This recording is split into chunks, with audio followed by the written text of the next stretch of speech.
പ്രേമ ഈ BCCI Indian cricket ടീമിനെ വരുന്ന ലോകകപ്പിലേക്കുള്ള ടീമിനെ നിശ്ചയിച്ചു കഴിഞ്ഞു. അപ്പോൾ സഞ്ജു സാംസൺ, മലയാളിയായ സഞ്ജു സാംസൺ ടീമിലുണ്ട്. അദ്ദേഹം ഒന്നാം വിക്കറ്റ് കീപ്പറാണ്, ഓപ്പണർ ആയിരിക്കും എന്നൊക്കെ ഉണ്ടായിരുന്നു. കൂട്ടത്തിൽ ഇഷാൻ കിഷന്റെ പേരും വന്നിട്ടുണ്ട് രണ്ടാം വിക്കറ്റ് കീപ്പറായിട്ട്. അപ്പോൾ ഇനി ഈ ലോകകപ്പിന് മുന്നേ ന്യൂസിലൻഡുമായിട്ടൊരു പരമ്പര കൂടെ, 2020 പരമ്പര കൂടെ ഉണ്ട്. അപ്പോൾ ആ പരമ്പരയിൽ തന്നെ, ഈ ന്യൂസിലൻഡിനെതിരെയുള്ള പരമ്പരയിൽ തന്നെ തുടക്കത്തിലെ ഈ ഇഷാൻ കിഷനെ ഇപ്പോൾ എടുത്തിരിക്കുന്നത് മറ്റെന്തോ മനസ്സിൽ കണ്ടാണ്? സഞ്ജുവിനെ ഒതുക്കാനാണോ? എന്താണ് അതിനകത്ത് കാണുന്ന രാഷ്ട്രീയം?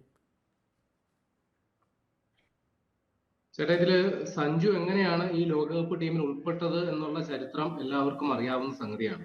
കാരണം തുടർച്ചയായിട്ട് 3 സെഞ്ചുറികൾ നേടിയിട്ട് പോലും ടീമിൽ സ്ഥാനം ഉറപ്പിക്കാൻ പറ്റാതിരുന്ന സാഹചര്യത്തിൽ ശുഭ്മാൻ ഗില്ലിന് ഏറ്റ പരിക്ക്, അല്ലെങ്കിൽ ശുഭ്മാൻ ഗില്ല് അമ്പയെ പരാജയപ്പെട്ടു എന്ന ഒറ്റ കാരണം കൊണ്ട് മാത്രം ടീമിൽ വരികയും ഒരൊറ്റ മത്സരത്തിലെ പ്രകടനത്തിന്റെ അടിസ്ഥാനത്തിൽ മാത്രം അദ്ദേഹം ലോകകപ്പ് ടീമിൽ ഇടം പിടിക്കുകയും ചെയ്തു.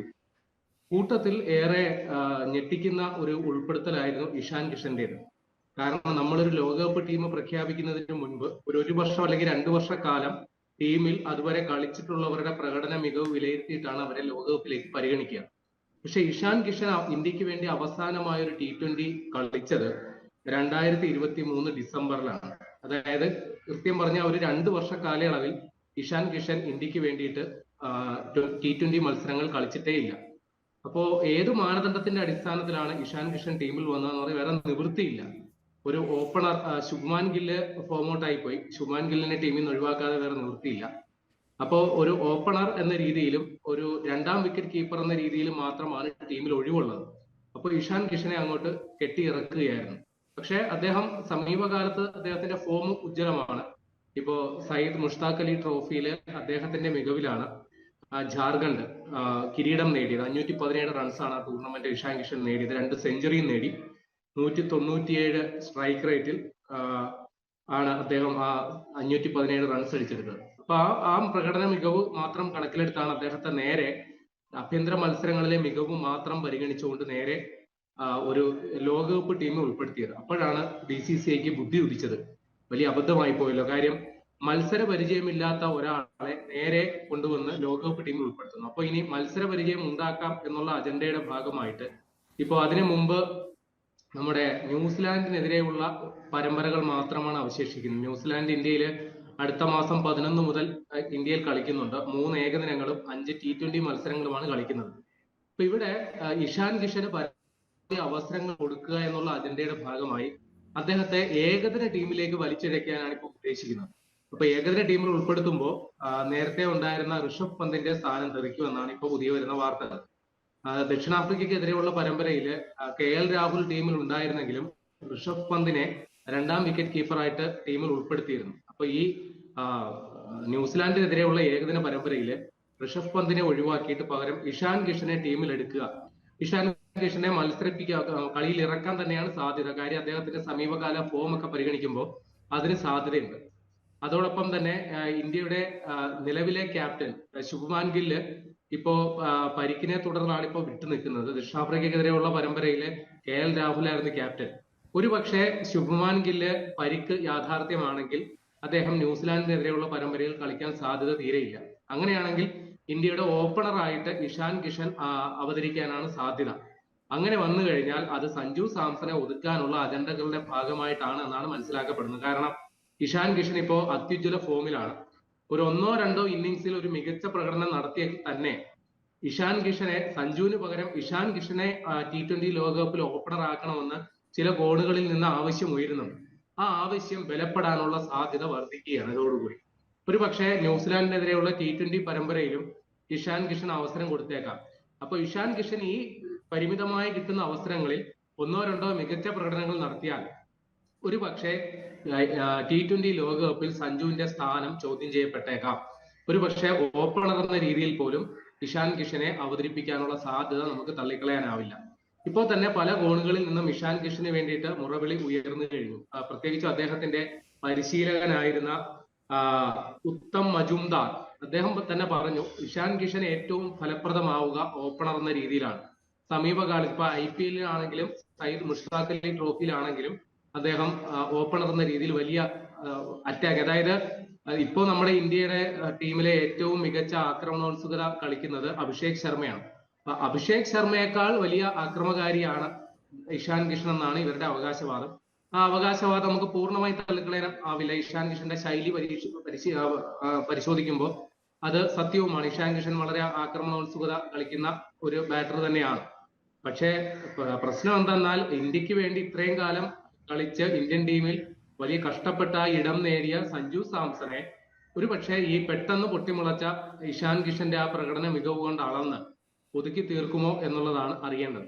ഏതായാലും സഞ്ജു സാംസൺ അദ്ദേഹം ഇപ്പോ മറ്റേ VHD അതായത് വിജയ് ഹസാരെ ട്രോഫി കളിക്കേണ്ട സഞ്ജു സാംസണെ ഇപ്പോ BCCI കൊടുത്തിരിക്കുന്ന നിർദ്ദേശാനുസരണം അദ്ദേഹം അറസ്റ്റ് ചെയ്യപ്പെട്ടിരിക്കുകയാണ്. കേരളത്തിന് വേണ്ടി അദ്ദേഹത്തിന് വേണമെങ്കിൽ കളിക്കാമായിരുന്നു, പക്ഷെ ഓപ്ഷൻ കൊടുത്തിരിക്കുകയാണ്. അദ്ദേഹത്തിന് വേണമെങ്കിൽ കളിക്കാം, കളിക്കാതെ ഇരിക്കാം. അദ്ദേഹം ആദ്യ 2 കളികളിൽ കളിച്ചില്ല. ഗോവയ്ക്കെതിരെയും കർണാടകക്കെതിരെയുള്ള കളിയിൽ ഇറങ്ങിയില്ല. 29-ന് മധ്യപ്രദേശിനെതിരെയാണ് കേരളത്തിന്റെ അടുത്ത മത്സരം. ആ മത്സരത്തിൽ സഞ്ജു സാംസൺ ഇറങ്ങുമോ? കാര്യം അത് ഏകദിന ഫോർമാറ്റിലാണ്. സഞ്ജു ഇപ്പോൾ കളിക്കുന്നത് T20 ഫോർമാറ്റിലാണ്. അപ്പോ ആ ഒരു ഫോർമാറ്റ് മാറി സഞ്ജു കളിക്കാൻ ഇറങ്ങുമോ എന്നുള്ളതാണ് നമ്മൾ കാത്തിരിക്കേണ്ടത്. അതേസമയം ഇഷാൻ കിഷന്റെ കാര്യത്തിൽ ഇഷാൻ കിഷൻ നമ്മുടെ ഈ ഏകദിന ടീമിൽ തെരഞ്ഞെടുക്കപ്പെട്ടു. T20 ലോകകപ്പ് ടീമിൽ തെരഞ്ഞെടുക്കപ്പെട്ടു. തൊട്ടു പിന്നാലെ അദ്ദേഹം ഈ വിജയ് ഹസാരെ ട്രോഫിയിൽ ജാർഖണ്ഡിന് വേണ്ടിയിട്ട് കളിച്ചുകൊണ്ടിരിക്കുകയായിരുന്നു. ആദ്യത്തെ മത്സരത്തിൽ തന്നെ 32 പന്തിൽ നിന്ന് സെഞ്ചുറിയൊക്കെ നേടി. തൊട്ടടുത്ത ദിവസം BCCIയുടെ ഉത്തരവ് വന്നു, നിങ്ങൾ ഇനി കളിക്കണ്ട, റെസ്റ്റ് ചെയ്യണം. അതായത് ഇഷാൻ കിഷനെ പരമാവധി സംരക്ഷിച്ച്, പരിക്കൊന്നും ഉണ്ടാകാൻ പാടില്ല, പരമാവധി സംരക്ഷിച്ച് നിർത്തണം എന്ന അജണ്ടയുടെ ഭാഗമായിട്ടാണ് ഈ നടപടി. അപ്പൊ ഇതെല്ലാം കൂടി ചേർത്ത് വായിക്കുമ്പോൾ സഞ്ജുവിന്റെ കാര്യത്തിൽ എന്തൊക്കെയോ ഹിഡൻ അജണ്ട പ്രവർത്തിക്കുന്നുണ്ട് എന്ന തരത്തിൽ വാർത്തകൾ വരുന്നുണ്ട്. പക്ഷെ പലരും സഞ്ജുവിനെ പിന്തുണച്ച് ഇപ്പൊ രംഗത്ത് വരുന്നുണ്ട്. ഇപ്പോ കഴിഞ്ഞ ദിവസം റോബിൻ ഉത്തപ്പ, മലയാളി കൂടിയാണ്, അദ്ദേഹം സഞ്ജുവിന്റെ കാര്യത്തിൽ പറഞ്ഞു, ഇന്ത്യ ലോകകപ്പ് നിലനിർത്താൻ ആഗ്രഹിക്കുന്നു, നിലവിലെ ചാമ്പ്യന്മാർ ഇന്ത്യയാണ്, ലോകകപ്പ് നിലനിർത്താൻ ആഗ്രഹിക്കുന്നുണ്ടെങ്കിൽ സഞ്ജു തന്നെ ഇന്ത്യയുടെ ഇന്നിങ്സ് ഓപ്പൺ ചെയ്യണം. അതേപോലെ പല പ്രമുഖ ഇപ്പോ ശ്രീകാന്ത്, മുൻ ഇന്ത്യയുടെ കളിക്കാരനായ ശ്രീകാന്ത് പറഞ്ഞു, സഞ്ജു 37 റൺസിനാണ് ഏറ്റവും ഒടുവിലത്തെ ഇന്നിങ്സിൽ ഔട്ടായത്. ആ 37 എന്നുള്ളത് 73 ആക്കി മാറ്റുകയാണെങ്കിൽ സഞ്ജുവിനെ ടീമിലെ സ്ഥാനം ആരും ചോദ്യം ചെയ്യില്ല എന്ന തരത്തിൽ വലിയ നിർദ്ദേശങ്ങളൊക്കെ വരുന്നുണ്ട്. പക്ഷെ നമുക്കറിയാം, തുടർച്ചയായിട്ട് അദ്ദേഹം ഓപ്പണർ റോളിൽ ഇറങ്ങിയതിന്റെ അടിസ്ഥാനത്തിൽ, മെറിറ്റിന്റെ അടിസ്ഥാനത്തിൽ മാത്രമാണ് ഇപ്പോ നമ്മുടെ ടീമിൽ ഉൾപ്പെട്ടത്. എന്നിട്ട് പോലും സഞ്ജുവിനെ, ഇതായത് സമ്മർദ്ദങ്ങൾക്ക് അടിപ്പെടുക എന്നുള്ളതിന്റെ തന്ത്രങ്ങളുടെ ഭാഗമായിട്ട് സഞ്ജുവിനെ സമ്മർദ്ദത്തിലാക്കുക എന്നുള്ള പരിപാടി രഹസ്യമായി നടപ്പിലാക്കുന്നുണ്ടോ എന്നുള്ളതാണ് നമ്മൾ സംശയിക്കേണ്ടത്. അതിനിടയിൽ സഞ്ജുവിന് വ്യക്തിപരമായിട്ട് സന്തോഷം നൽകുന്ന ഒരു വാർത്തയും കൂടി ഇതിനിടയിൽ വരുന്നുണ്ട്. ചെന്നൈ സൂപ്പർ കിങ്സ് മാനേജ്മെന്റ് ഇപ്പോ IPL ചെന്നൈ സൂപ്പർ കിങ്സിന് വേണ്ടിയിട്ടാണല്ലോ സഞ്ജു കളിക്കാൻ ഇറങ്ങാൻ പോകുന്നത് അടുത്ത സീസൺ മുതൽ. സഞ്ജുവിനെ ഉപനായകനായിട്ട് തീരുമാനിക്കുകയാണ് ചെന്നൈ സൂപ്പർ കിങ്സ്. നിലവിൽ ക്യാപ്റ്റൻ ഋതുരാജ് ഗെയ്ക്വാദ് ആണ്. ഋതുരാജ് ഗെയ്ക്വാദ് തന്നെ ക്യാപ്റ്റൻസിയിൽ തുടരും എന്നാണ് അറിയുന്നത്. മഹേന്ദ്ര സിംഗ് ധോണിയുടെ അവസാന സീസൺ ആണെന്നും പറയപ്പെടുന്നു. അപ്പോ ഇപ്പോൾ ഉപനായകനായിട്ട് സഞ്ജുവിനെ തീരുമാനിക്കുകയാണെങ്കിൽ ഭാവിയിൽ ചെന്നൈ സൂപ്പർ കിങ്സിന്റെ ക്യാപ്റ്റനായിട്ട് സഞ്ജു മാറും എന്നുള്ള കാര്യം കൂടിയാണ് ചെന്നൈ സൂപ്പർ കിങ്സ് ഇതോട് പറയാതെ പറഞ്ഞു വെക്കുന്നത്. എന്നിരുന്നാലും നമ്മളെ സംബന്ധിച്ച് ഏകദിന 2020 ലോകകപ്പിൽ സഞ്ജു കളിക്കുക എന്നുള്ളത് തന്നെയാണ് പ്രധാനം. അതോടൊപ്പം തന്നെ ന്യൂസിലാൻഡിനെതിരെയുള്ള T20 പരമ്പരയും വരുന്നുണ്ട്. 5 മത്സരങ്ങളാണ് വരുന്നത്. അതിൽ ഒരു മത്സരം തിരുവനന്തപുരത്ത് വെച്ചാണ്. അപ്പൊ അതില് സഞ്ജുവിന്റെ ഏറ്റവും വലിയ സ്വപ്നങ്ങളിൽ ഒന്നാണ് സ്വന്തം നാട്ടുകാർക്ക് മുമ്പിൽ കളിക്കുക എന്നുള്ളത്. അപ്പൊ അതും ഊണിയാൻ പറ്റുന്ന ഒരു സാഹചര്യമാണ് ഉള്ളത്. പക്ഷെ അറിയില്ല ടീം മാനേജ്മെന്റ് എന്താണ് കരുതി വെച്ച്, എന്താണ് തീരുമാനിച്ചിരിക്കുന്നത്. ഈ ഇഷാൻ കിഷൻ പെട്ടെന്ന് അവതരിച്ചതോടുകൂടി കണക്കൂട്ടലുകളൊക്കെ കീഴ്മേൽ മറിയാണ്. ഇഷാൻ കിഷനും ഉജ്ജ്വല ഫോമിലാണ്, സഞ്ജു ഉജ്ജ്വല ഫോമിലാണ്.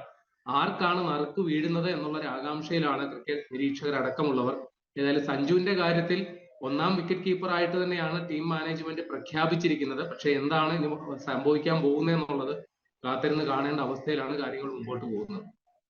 സഞ്ജുവിന് ഒരു ചെക്ക് വെക്കുക BCCIയുടെ ഒരു സ്ഥിരം പ്രവൃത്തിയായി തീർന്നിരിക്കുന്നു അല്ലേ? ഉറപ്പായിട്ടും സഞ്ജുവിനെ സംബന്ധിച്ച് അദ്ദേഹത്തെ സ്വതന്ത്രമായി വിട്ടുകൊടുത്തു കഴിഞ്ഞാൽ, കാരണം നമ്മുടെ അനുഭവം ഉണ്ട്, ഒരു 3-4 മത്സരങ്ങളിൽ അദ്ദേഹം ഓപ്പണറായിട്ട് തുടർച്ചയായിട്ട് ഇറങ്ങിയപ്പോൾ സഞ്ജു തന്നെ വെളിപ്പെടുത്തിയ ഒരു കാര്യമുണ്ട്. തുടർച്ചയായിട്ട് 21 മത്സരങ്ങളിൽ ഡെക്കായി പുറത്തായാൽ പോലും തന്റെ മേൽ ടീം മാനേജ്മെന്റും കോച്ചും ഗൗതം ഗംഭീറും വിശ്വാസം അർപ്പിച്ചിട്ടുണ്ട് എന്ന് തന്നോട് വ്യക്തിപരമായി പറഞ്ഞിട്ടുണ്ട്. സഞ്ജു പോലും പറഞ്ഞിരുന്നു. അങ്ങനെ പൂർണ്ണ സ്വാതന്ത്ര്യത്തോടെ, പൂർണ്ണ വിശ്വാസത്തോടെ സഞ്ജുവിന് ചുമതല ഏൽപ്പിച്ചു കഴിഞ്ഞാൽ വലിയ റിട്ടേൺസ്, വലിയ തിരിച്ചു നൽകൽ, ലാഭം ഉണ്ടാക്കി തരുന്ന ഒരു കളിക്കാരനാണ് സഞ്ജു എന്ന രീതിയിൽ ഇതിനോടകം ബോധ്യമായ സംഗതിയാണ്. പക്ഷെ പിന്നീടുള്ള ഓരോ മത്സരവും അതിസമ്മർദ്ദത്തിന്റെ നെറുകയിൽ നിന്നുകൊണ്ടാണ് സഞ്ജു കളിച്ചിട്ടുള്ളത്. ഇപ്പൊ ഏറ്റവും ഒടുവിൽ ദക്ഷിണാഫ്രിക്കക്കെതിരെ ഒരു മത്സരത്തിലാണ് അദ്ദേഹത്തിന് അവസരം കിട്ടിയത്. ആ മത്സരത്തിൽ പരാജയപ്പെട്ടു പോയാൽ ഒരു പക്ഷേ സഞ്ജുവിന്റെ കരിയർ അതോടുകൂടി അവസാനിക്കുന്ന ഒരു അവസ്ഥയിലാണ് അദ്ദേഹം കളിച്ചത്. അത്രയ്ക്ക് ഒരു ടെൻഷൻ അനുഭവിച്ച് കളിക്കുന്ന ഇപ്പൊ അദ്ദേഹം സീനിയർ താരമെന്നാണ് അറിയപ്പെടുന്നത്. ഒരു സീനിയർ താരം ഇന്ത്യൻ ക്രിക്കറ്റ് ടീമിൽ ഉണ്ടോ എന്ന് പോലും സംശയമാണ്. ഇപ്പൊ ലോകകപ്പ് ടീമിൽ ഇടം നേടിയപ്പോൾ നമ്മൾ എല്ലാവരും ആശ്വസിച്ചു. പക്ഷെ അവിടെയും ഇഷാൻ കിഷന്റെ രൂപത്തിൽ അവിടെയും ഒരു സമ്മർദ്ദം സഞ്ജുവിന് ഉണ്ടാക്കി കൊടുക്കുകയാണ് വാസ്തവത്തിൽ BCCI ചെയ്യുന്നത്.